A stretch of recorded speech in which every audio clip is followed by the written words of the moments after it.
that one I would like to yes, please. give light on, because indeed this offense, as I say at paragraph 78, this offense is based on evidence of Jooste when on 17 November 2016, O'Sullivan induced Jooste to sign a statement containing false information, and this offense is based on evidence of also of Antoinette Wilhelmina Venter, when on 17 November 2016, O'Sullivan induced Venter to sign a statement containing false information. So what happened in this, in the offenses referred to in these two paragraphs, was that O'Sullivan, whom we knew that he was a private person and not an IPIT member, he drafted statements for the two witnesses, that is Chris Jooste and Antoinette Venter, and then he emailed them saying that this is their statements. And Jooste says in his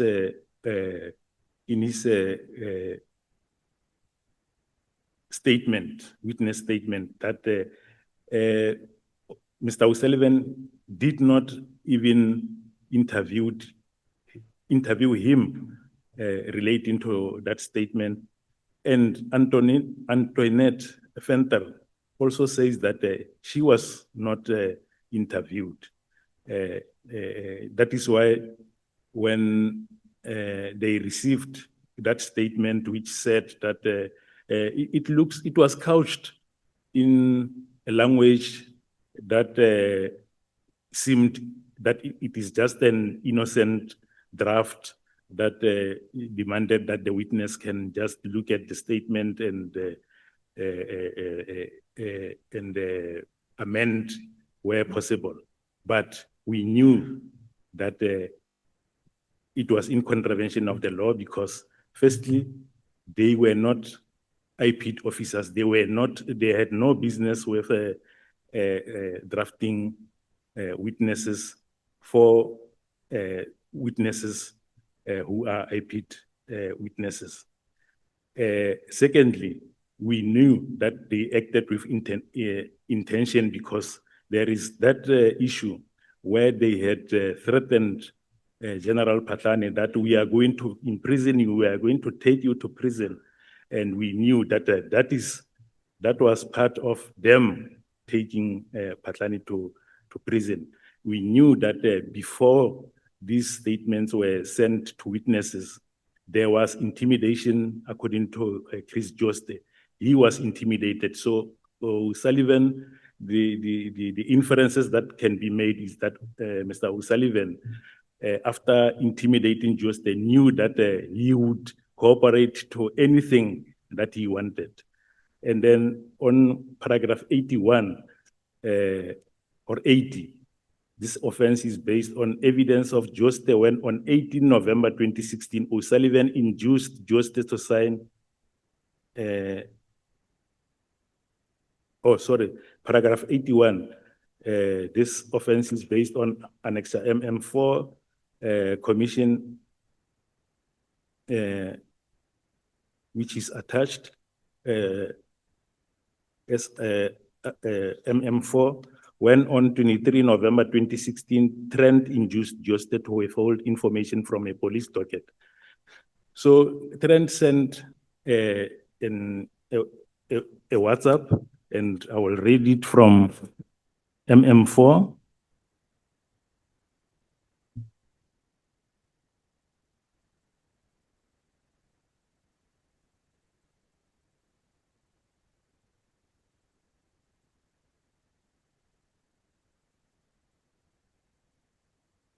And give us the page. It is paginated. Yeah, it's MM4, annexure MM4. Yeah, but the page reference. I think it's 66. Yeah? Yes, it reads, Hi Chris, please send me your name and ID number as appears on your ID for the subpoena. Thanks a million. Already we know that these are private persons, not IP officers. They do not have any business to subpoena witnesses. Secondly, High Chris, we are on our way to your offices. Officer Mandla says the CCTV photos are not important and can be removed from the statement. Now, Section 18, subsection B, V of the Prevention of Corrupt Activities Act, PRECA, makes it an offense for a witness or any person to persuade, and persuade is defined there as including cause a witness to remove any part of his statement. This is exactly what Trent was doing. She was instructing, or we can even say requesting a witness to remove a paragraph which dealt with CCTV photos. She had no right to do that. She had no right to interfere there. And in my view, this contravened Section 18BV of PRECA.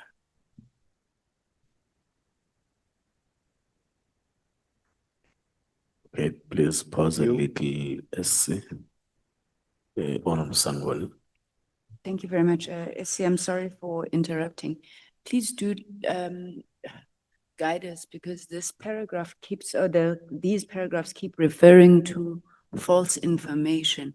Are you going to delve into what this false information is? Because it's making it difficult for us to follow. Thanks. SC. Sorry, Honorable Acting Chair. Perhaps if we could direct that question at the witness. The affidavit is quite detailed in that regard. Adv Mashuga, do you want the question to be repeated? Yes, please. Okay, thank you for that guidance through you, Chair.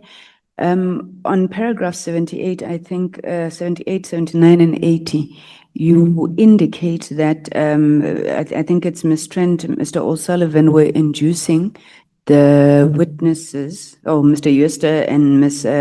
Venter, to produce false information. What is the false information? This false information that was contained in that statement was, maybe I should just give a brief background. After the visit to General Phahlane's estate, one of the witnesses called General Phahlane and told him that there were some people who said they are from IPID. They were looking for my bank statements, and they were asking questions about your house. Then General Phahlane called the estate, I think it's Chris Joste, and the manager, and asked him whether there were people who had come there looking for his confidential private information. And Joste agreed, and then he said, but you must not give people like O'Sullivan my confidential information. And then General Phahlane sent, because Chris Joste forwarded a picture of O'Sullivan's motor vehicle when they were at the estate to General Phahlane. General Phahlane forwarded that photo to McBride and said to Mr. McBride, I was informed that a private person was accompanying IP investigators to the estate.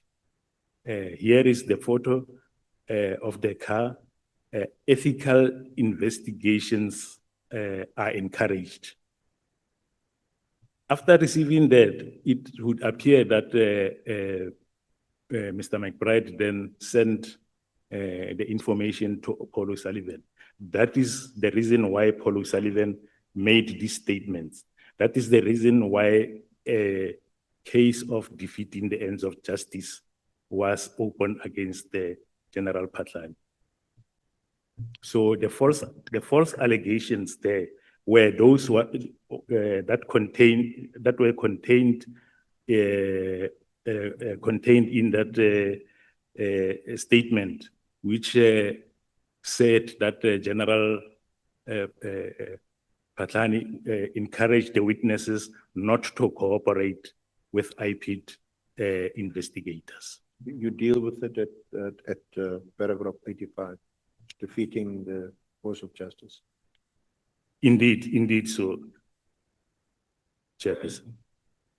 No, I think you can also add, the question is mostly based on the further preferred charges against Trent, O'Sullivan, and Mahlangu, where they are alleged to have forced Juste and other witnesses to make false information about the operation of O'Sullivan and the company.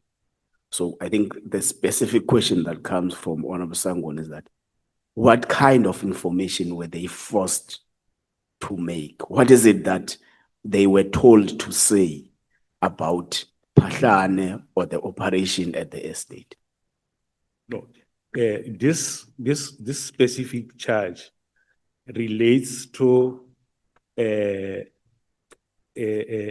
statement, the draft statement that was made by Mr. O'Sullivan after McBride informed him, and there we are relying on inference that he would have been informed by Mr. McBride that Phahlane knows what we did, what we were doing at the estate.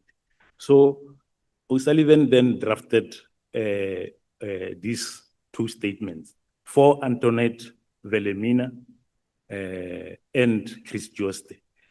And what is important here is that he never even talked to Antoinette Velemina about those allegations. He just drafted a statement and sent it because he knew that he had already intimidated them, especially Chris Juste, on the previous occasion. So he knew that they would comply with his request that they admit that those allegations are true. Also, this. May I continue, Chair? Thank you. Thank you, Advocate Mashuga. Perhaps just if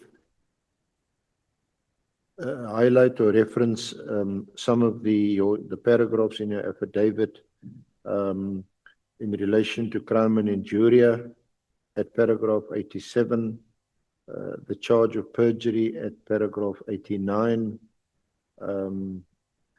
the personal information illegally accessed and used to what you describe or is quoted as dig up dirt about adversaries at paragraph 93.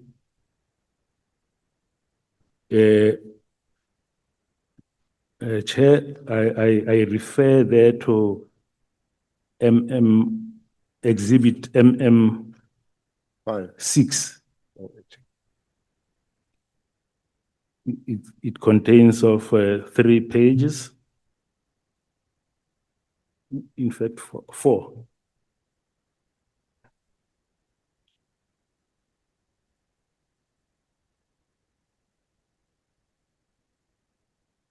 So At some stage during the investigations, General Phahlane made an application for the interdict against the IPID, Paul O'Sullivan, Sarah Jane Trent, and they had to file responding,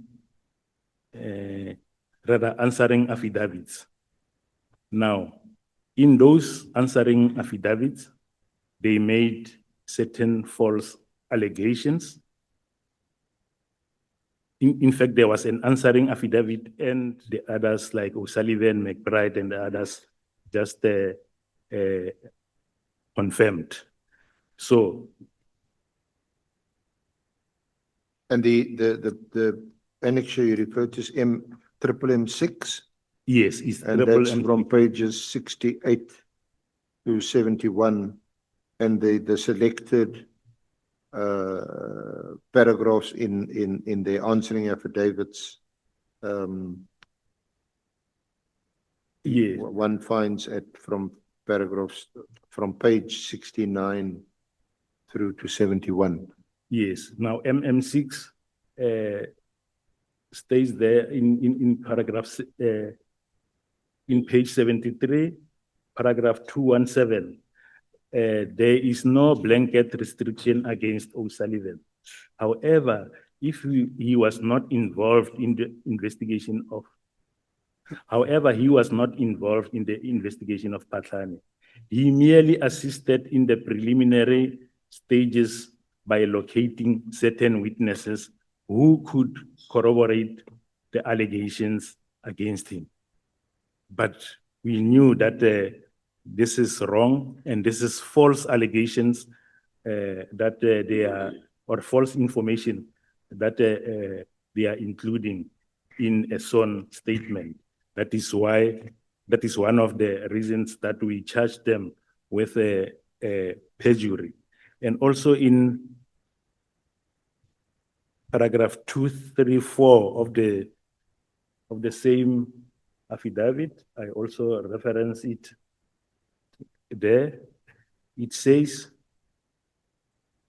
I note and confirm that O'Sullivan has indicated that he is not involved in the investigation process undertaken by IPID.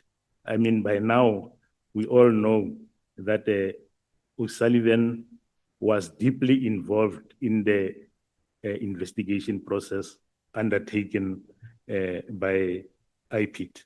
Also at page 57, paragraph